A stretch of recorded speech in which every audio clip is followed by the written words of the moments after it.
So a few weekends ago, my wife and I got to go to Eastern Washington for the first time. We went out to a wedding out in Cooley Dam. Prior to this, never been east of Monroe. Just had no reason to go out that way. And so it's cool. We decided to make a weekend of it, stayed in Leavenworth, all the things. Very cool to see that part of the state. And on the way back, we had kind of a crazy moment in Gold Bar. And so, we're on Highway 2. I am not from here. I am not someone with a great sense of direction. So I just do what the GPS says. I'm like Michael Scott. If it says turn into the lake, I turn into the lake, right? Like that's who I am as a driver. And so we're going through Gold Bar, and the GPS says turn down this side street. And so I turn down the side street, and then it says turn down this other side street. So I do that. And so then, kind of the scene is there's a car ahead of us, there's our car, and a couple cars behind us, and we're all kind of spaced out. And now we're on this kind of potholey, gravelly sort of road. And, kind of the first thing you see is this guy has set up this giant plywood sign, and he's spray painted on it, slow down. And he's out there by his sign, and he's kind of yelling at people as they drive by. And then a couple hundred feet in front of that is these other two guys. And they are getting into the road trying to stop the cars that are driving on this road. And we see this car ahead of us, and they're kind of like pushing the hood of that car. And then the next thing we know is we see that car speed off and kind of kick up a bunch of dirt and all these different things. And so we're like, on edge, and we kind of inch up towards it. And those guys try and stop our car. And, I'm in a car, and so I just kind of keep moving through and kind of going as slowly as possible. And as I go by them, one of the guys punches my driver's side window. And so then we speed off and get back on the highway. And so we call the non-emergency line and kind of just tell them what happened. And, no damage to our car. We're not looking to file a report or escalate anything. We just, someone should probably go over there and just tell them to not do that anymore. And the guy's like, yeah, totally, no problem. What street was it on? So I tell him the street, and he's like, oh, yeah, I know who it is. So that was funny. And so then he goes and, whatever happens, happens. And, the funny thing about that whole circumstance is how I would find myself thinking about it in the days afterwards. I would find myself having revenge fantasies about the whole circumstance and just thinking like, man, I really hope that cop just gave him what's up. Or what if I wasn't a nice person and I just kind of picked up speed and just, bowled him over and things like that. And, the funny thing is, guys, I'm a pacifist. It's like, I should be fantasizing about bringing them muffins and becoming their new best friends and just building a relationship and things like that. But I was just going back to how could I have gotten back at those people? And I'm gonna guess that you've had similar experiences in your life where someone cuts you off in traffic and you're just like, how do I get back at that car that's speeding off? Or someone offends you and you think about all the things that you should say to them. Or someone hurts you and you're just thinking about how do I repay them back for what they did to me and escalate it. And this morning, we're gonna look at a scenario like that from the life of the character David. And we're gonna see how David was wronged by someone and how he responded to them, and how these types of moments will show up in our lives and how we should respond to them as followers of Jesus. And so if you have a Bible, we're gonna be in 1 Samuel 25, but we'll also have the verses on the screen. And just some things to be reminded of as we go into this. At this point in David's life, David has been anointed to be the next king of Israel, but there's this guy Saul who is still the king of Israel. And David is in the wilderness on the run from Saul who's trying to kill him. And this is a season of life where God is taking that wilderness moment and shaping David to be the kind of king that he wants him to be. And he's writing the Psalms and he's meditating on God's law. And it's this kind of concentrated time of just God investing in David and shaping him. The other thing to be reminded of is that David has been declared to be king through an anointing ritual. And the Hebrew word for that is mishak, and then someone who had been anointed became the Mishiach, and then that eventually in English becomes Messiah. And David's life is establishing this pattern of future messiahs, and the ultimate Messiah will be Jesus. And so David's life is supposed to be this model of what we should expect out of Jesus. But also there are these moments where David doesn't do what he should do as the Messiah, and Jesus has to subvert that. And that's what we're gonna see in this story, is this moment where David doesn't live up to being the Messiah, even though that's what his title is. And part of what I appreciate about the Bible is that it presents people as they are. Things are not sugar-coated or just kind of washed over or just tells you all the best moments. It actually presents people in their real life, in their real circumstances, in their failures, and shows what God does and how God redeems and uses those situations and shapes the people. So with that in mind, we're in 1 Samuel 25. We'll start in verse 2. It says, "There was a man in Ma'an whose business was in Carmel. This man was very wealthy. He owned 3,000 sheep, 1,000 goats, and at the time he was shearing his sheep in Carmel. The man's name was Nabal, and his wife's name was Abigail, and she was both wise and beautiful. But the man was harsh and his deeds were evil. He was a Calebite. But when David heard in the wilderness that Nabal was shearing his sheep, he sent 10 servants saying to them, 'Go up to Carmel to see Nabal and give him greetings in my name. Then you will say to my brother, peace to you and to your house, peace to all that is yours. Now I hear that you are shearing sheep for you. When your shepherds were with us, we neither insulted them nor harmed them the whole time they were in Carmel. Ask your own servants, they can tell you, may my servant find favor in your sight for your servants and for your son David with whatever you can spare.'"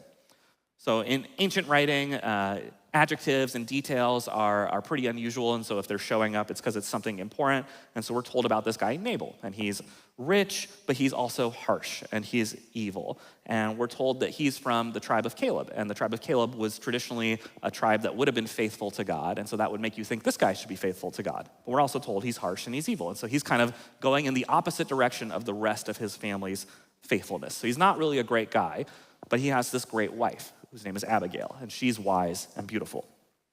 And David sends some men to Nabal to ask him for supplies. And David is kind of pulling out all the leverage points. He said, hey, we know each other, we got along well, it's a holiday, your servants will tell you we did a good job with them. Later on in the story, we're told that the servants said that David actually protected them while they were out there. So let's see how Nabal responds in verse 9.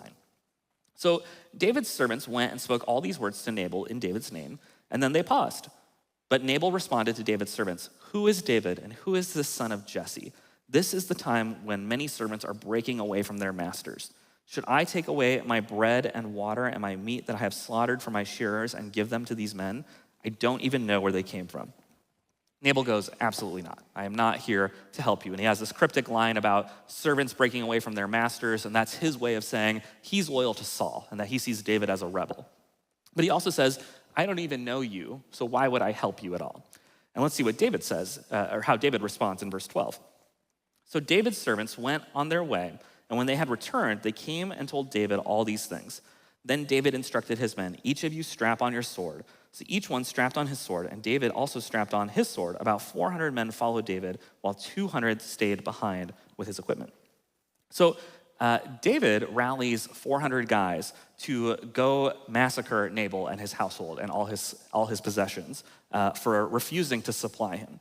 And David has basically jumped to the nuclear solution to the insult that he's received. Like, he has just gone disproportionate in so many ways. So that's kind of the setting of the story. Let's talk for a moment about these characters and how they're both kind of right, but they're both definitely wrong. And so let's just start with Nabal. What Nabal is right about is, at this point, David is a rebel, and Saul is king, and Saul is crazy. And so not supporting David is not necessarily the most unreasonable thing to do. And he is right in one sense that he doesn't know David. David is a stranger to him. Where Nabal is wrong, though, is that, so we're not going to hold against Nabal whether he knows David is the anointed or anything like that. That might not be public info at this point. But David did protect Nabal's people and his herds. And in an honor and shame culture, when someone would do something nice for you, it would be honorable to respond with some sort of reciprocation. And that would have been the right thing to do. And so while Nabal doesn't know David, even though, because David did something nice for him, he should show something back. And the other thing is that, Nabal doesn't know David, but in their culture, hospitality was a high value. And so if a stranger needed something or asked for something, you should respond back with what they asked for. David is also problematic. So where David is right is he is right to expect that, hey, I did this nice thing for this Nabal guy, he should do something back for me. That would have been reasonable to expect. He doesn't necessarily have to receive a giant return. The guy could just give him a loaf of bread, and that would have been considered, okay, that was the honorable restitution for what I did for you. Where David is wrong, though, is David is entitled. He is demanding Nabal do something back for him. And you're not allowed to do that in an honor and shame culture. What you do is you engender goodwill and then you hope for a return. But if you don't get it, you have to just be okay with that. It's up to that person's conscience whether they want to do something nice for you. Secondly, David is wrong for jumping to the nuclear solution in this case. The worst thing that David should do is tell Nabal's neighbors that, hey, I helped this guy out. He didn't do anything nice back. You're kind of living by this guy that you gotta watch your back around, or he's kind of a jerk, or things like that. And that would have been like the normal way to resolve this tension in their culture, is that you kind of just tell the people around him that the guy wasn't honorable. And what Nabal has done is the equivalent in our culture of you going to your neighbor and saying, hey, could I have a cup of sugar? And they go, well, no, I can't help you. And then you burn their house down with them in it and their whole family. Like that is what David is proposing as the solution to this. It totally jumps the gun and jumps the level of the extreme. And we get some insight into why David thinks this is what he should do in verses 21 and 22. He says, now David had been thinking, in vain I guarded everything that belonged to this man in the wilderness. I didn't take anything from him, but he has repaid my good with evil. God will severely punish David if I leave alive until morning even one male from those who belong to him. And so David has this mindset that he has to be a righteous avenger or God will punish him. And he's appointing himself as the avenger. And kind of the way the story is told is David is thinking of himself in a similar situation to the golden calf. So the golden calf was this moment where Israel starts worshiping these idols, or this idol of a golden calf, and the priests strap swords to their sides and they go kill the people who are worshiping the idols. And that was an extreme scenario where, because Israel was doing this extreme sin, that was the proper resolution there. David is understanding Nabal's refusal to him as big of a deal as the golden calf. That what Nabal has done to him deserves the response that something like the golden calf deserved. And anybody else in this culture would tell you that is like way misreading the situation. Like nothing that Nabal has done has deserved that kind of response. Yeah, it was a mean thing to do. Yeah, he should have given you something back, but you just kind of move on with your life would have been the normal thing. And so, where the story goes is that Abigail gets involved. And it says that the servants go and tell Abigail that, hey, Nabal didn't respond well, and David's kind of mustering an army, and he's gonna come kill everybody. And so what she does is she gets all these loaves, all this wine, all these raisins, all these sheep, all these goats, all the supplies, way more than you would have expected, and builds this kind of super abundant gift that she takes to David. And she says this to him when she shows up before him in verse 24. Falling at his feet, she said, my Lord, I accept all the guilt, but please let your female servant speak to you. Please listen to the words of your servant. And so what she does is she goes before David and she says, I will own the cost of the guilt. I will intervene by taking the guilt on myself. Please listen to me. And she starts to intercede on behalf of her husband and also her household. And she goes into this lengthy speech, and I've kind of edited it down to kind of focus on the relational things that are going on, because there's other stuff that comes up in the speech. And this is what she says. She says, now, my Lord, as surely as the Lord lives and as surely as you live, it is the Lord who has kept you from shedding blood and taking matters into your own hands. Please forgive the sins of your servant, for the Lord will certainly establish a lasting dynasty for my Lord, because my Lord fights the battles of the Lord. May no evil be found in you all your days. The Lord will do for my Lord everything that he promised you, and he will make you a leader over Israel. Your conscience will not be overwhelmed with guilt for having poured out innocent blood and having taken matters into your own hands. When the Lord has granted my Lord success, please remember your servant. So what Abigail comes to David and says is, she says, God is actually intervening to save you from becoming a man who sheds innocent blood by jumping to this massacre situation that you've proposed. And it's to keep David from bearing the guilt of such a wicked thing to do. And what she says is God is offering you an opportunity to trust him to establish your dynasty, to trust that God knows the timeline and what to do. And David was so sure that God was a God of vengeance, that that's what he needed to do. And Abigail is coming to him and saying, actually, God is a God of mercy. And he's trying to show mercy both to Nabal, but also to you, to protect you from doing something that you will regret in the future. And that gives us our first insight into how this story applies to our lives. Both our circumstances and how we respond to them will shape us. Both our circumstances and how we respond to them will shape us. This situation has created a dynamic that will shape who David will be and what kind of king he will be. How David will respond to Nabal will have implications for the rest of his life. He can if he follows this path, he will become a king who sees himself as God's self-appointed avenger, a king who responds to dishonor with massacre and rules by fear and cruelty, becomes a person or a king who deals with his enemies on his timeline rather than God's, and becomes a king who establishes his kingdom by his own hand rather than God's. And the story right before this was David had an opportunity to kill Saul, and he didn't. And then this happens. And then the next story is David's going to have another opportunity to kill Saul. And he shows mercy to Saul in that situation. But I think if David follows his natural inclinations, that second story with Saul resolves in a completely different way. If David looks at the situation with Nabal and resolves it with violence and sees violence as a solution, I think that will show up in his life, in his future, that violence becomes his tool that he goes to. But instead, David has an opportunity to listen to Abigail and let this circumstance shape his life in a completely different way. And so his theology can move from being a theology that sees God as a God of vengeance to a God of mercy, and who becomes a king who owns dishonor rather than repay it, and becomes a king who waits on God's timeline to establish his dynasty rather than on his own. And we see that play out. David spares Saul, and that kind of instinct to be merciful starts to show up in more places in David's life over the time that he's king. There's this story where there's this guy who's cursing David, and he's now king. And David's servants are like, hey, do you want us to go kill that guy? And David's like, nah, just let it be. Like, who knows? Maybe that's from God, and that's supposed to keep me humble. And he just lets the guy just curse him for the rest of his life.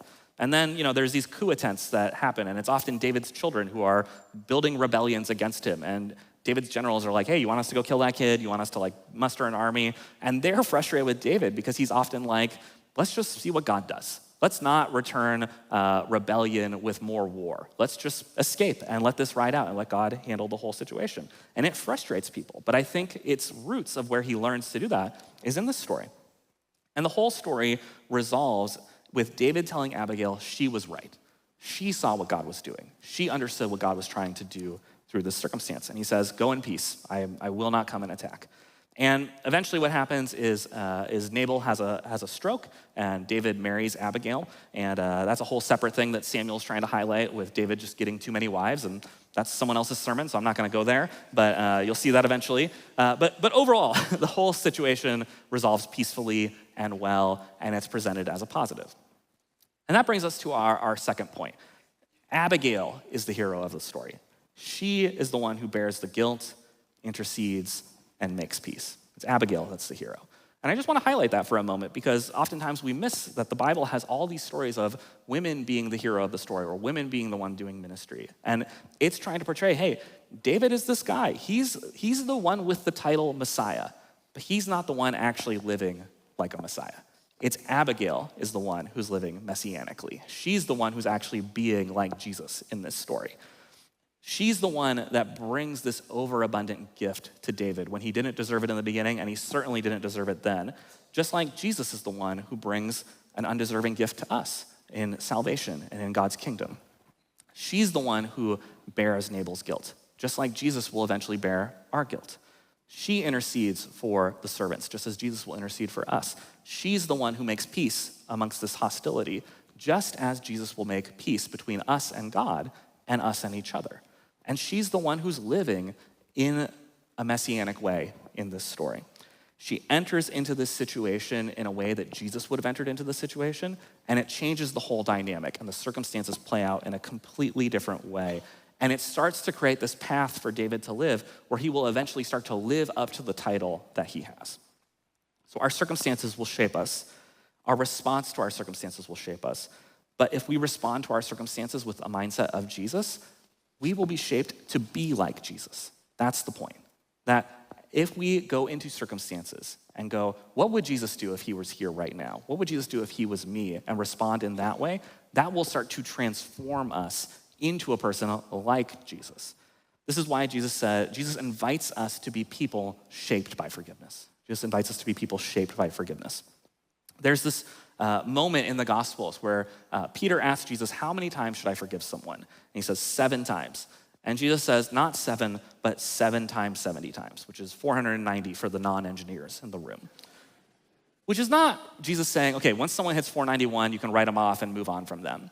It's Jesus' way of saying there should be no limit to how much forgiveness you have for a person.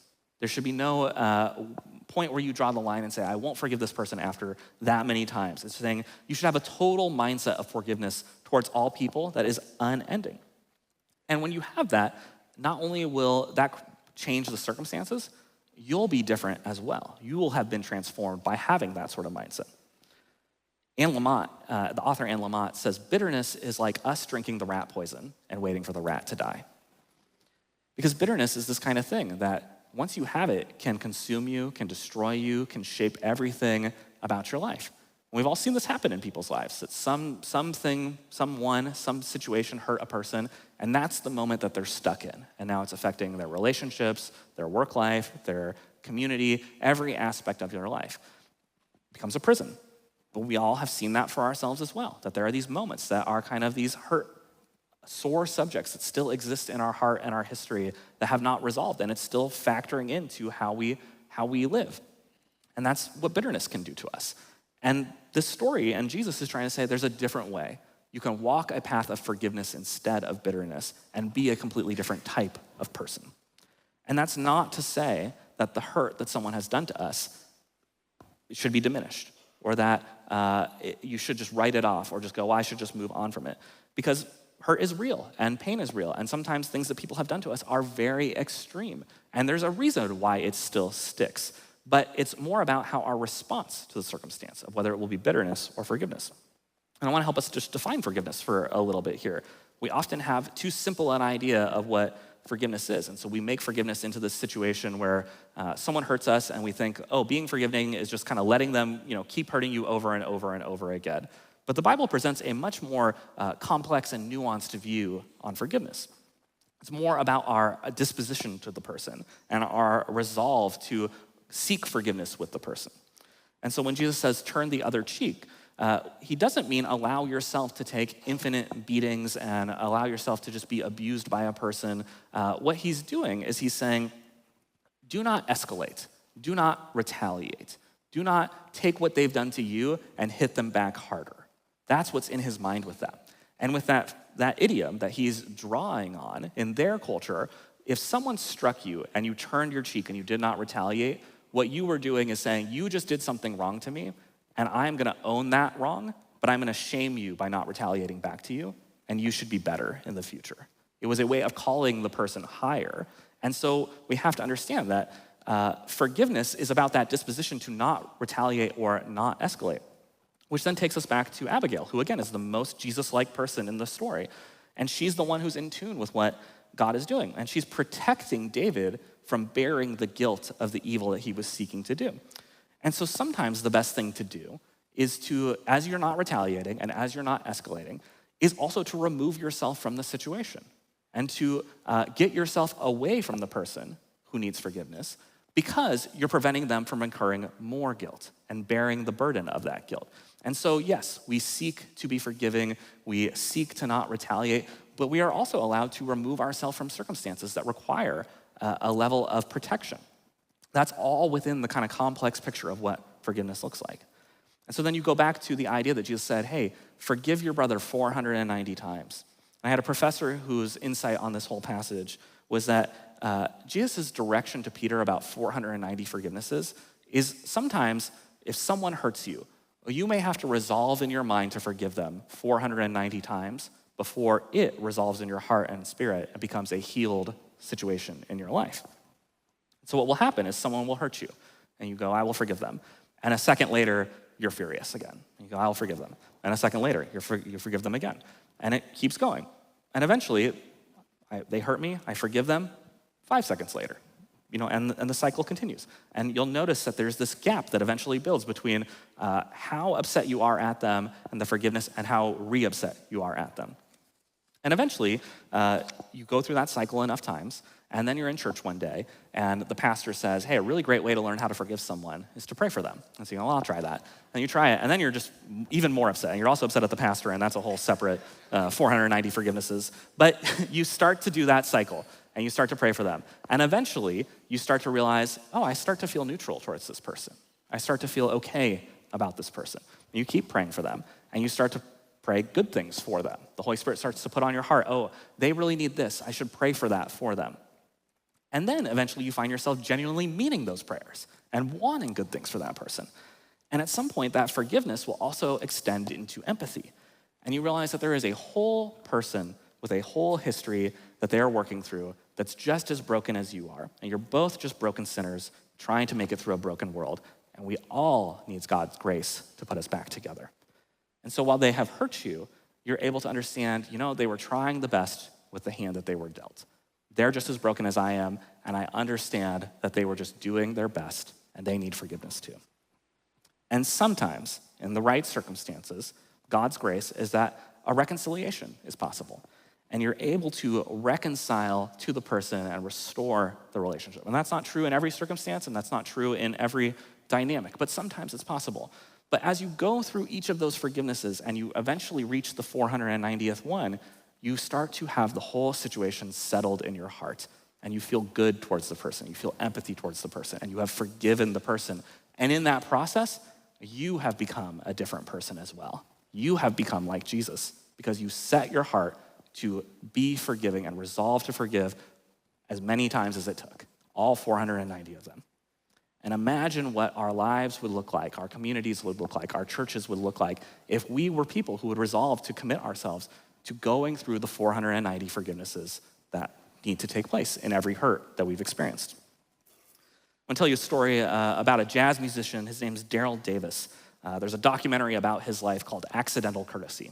The reason Daryl is famous is because Daryl is black, and because of his faith in Jesus, he has determined that his life's mission is to befriend people in the KKK and build friendships with them and build relationships with them. And over the course of his lifetime, he has led 200 people out of the KKK because of the relationship that he established with them.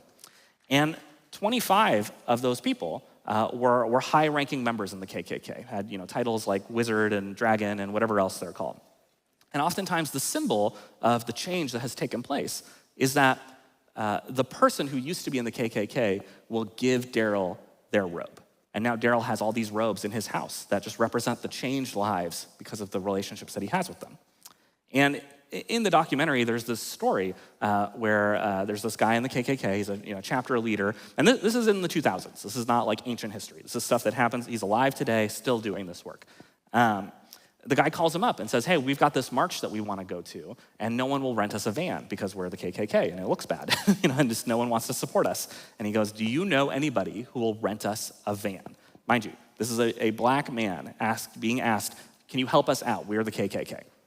And Daryl says, well, I don't know anybody who will rent to you, but I have a 15-passenger van, and you're more than welcome to use it. And so the guys are like, really? And he's like, yeah, just bring it back and whatever. And so they take it, they go and do their march, and they come back, and Daryl's on the porch when they arrive, and they're all unloading their stuff, and he says to them, hey, you guys want to come in and have a beer and hang out? And these 15 guys who moments ago were marching against his existence are now in his house. And he said some of them is the first time they'd ever been in the house of a black man. Some of them is the first time ever even talking to a black man. He said several of them wouldn't drink his beer, wouldn't sit on his furniture, but they would stay in the room and they would talk and they would hang out. And they just hung out that whole evening. He said a couple weeks later, 2 of the guys who spent the evening in his house left the KKK. And that kind of stuff happens because Daryl had resolved in his mind to be a person of forgiveness, to have a disposition of forgiveness towards them first and establish the relationship and go through the process and work through the dynamics with them. And the reality is that is the call for us. And the way the Bible portrays it is that if you want to become a person of forgiveness, your starting point is to understand how God first forgave you. That you understand what God did on the cross for you, and you will understand that love that God had for you and the forgiveness that God had for you. You will find the strength and the empowerment to then forgive the people who hurt you. And so one of the tools that we have to remember the cross is a thing called communion. And so you'll find underneath your seat a little plastic thing like this. It's got some juice and some bread, and we'll use that to take communion here in a moment. And this is something that is for people who are followers of Jesus to remember the cross, remember what Jesus did for them. But if you are someone who would like to be a follower of Jesus, I would invite you to take communion with us. Have that be the first moment of being a Christian with us. And then come see us afterwards, and we'd love to just talk with you about what that faith means. And what I thought would be appropriate is that before we take communion, I'd love for you to just have some time where you can just pray and be before God. And what I'd first like you to do is just pray to God and confess your sins. and understand the forgiveness that God has offered you. And once you've done that, I would like for you to pray that you would have the strength to forgive someone that hurt you. And as soon as I say that, everyone has a person that's hurt them that's come to mind, right? We all have someone or some situation or some circumstance that we're working through. And some of us, this prayer will be forgiveness number one. It'll be the first step. And you'll be back to being furious 1 second later. And that is all part of the process. And some of us, this will be the 200 step and you're moving towards neutral. And some of us, this will be the last forgiveness. And the situation is about to be resolved. We all have circumstances. We're all on journeys. They are all in different phases of their forgiveness. But what you will find is that when you first understood the forgiveness that God showed you, you will have the willingness to keep taking those steps on that journey. And so I'm just gonna give you a minute or so to be before the Lord and to pray for that strength, and then I'll lead us through communion together.